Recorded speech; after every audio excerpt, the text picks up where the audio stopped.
I'm going to point out some annotations that were made that I really like, and most of them were really great. I'm just going to add in some more things that I might have saw that you may have not. And you said page 1, right-hand side, talking about the different languages, Spanish and English used in this storybook.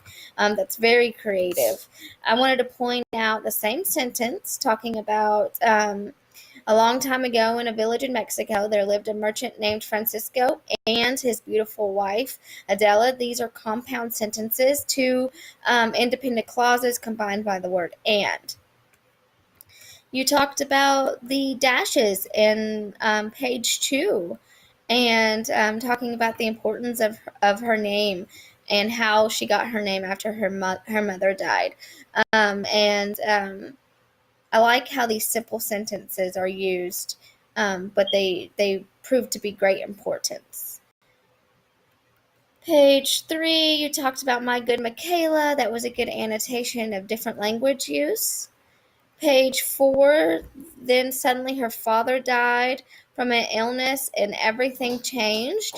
I wanted to point out that this was passive language used here. We didn't know why her father died. We did say illness, but we don't know what kind of illness, and it was all of a sudden. This compound sentence using the compound word and was a very a passive language.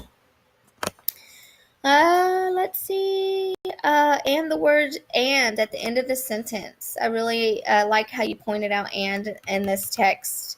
It shows the simple text.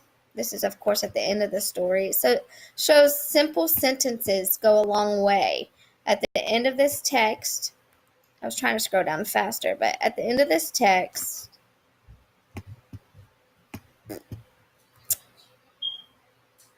it says, something along the lines of, they lived happily ever after, and so they did. And that's how the sentence ended.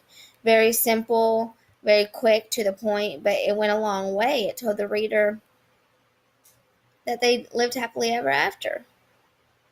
I'm going to scroll down so I can show it to you guys.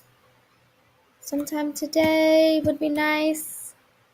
Let's see, scroll over. Right here.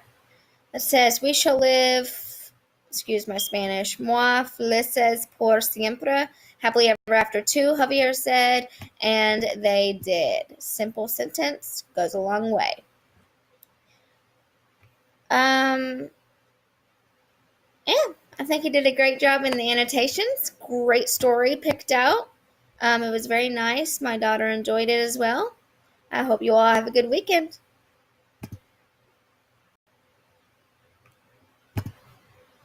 Crap.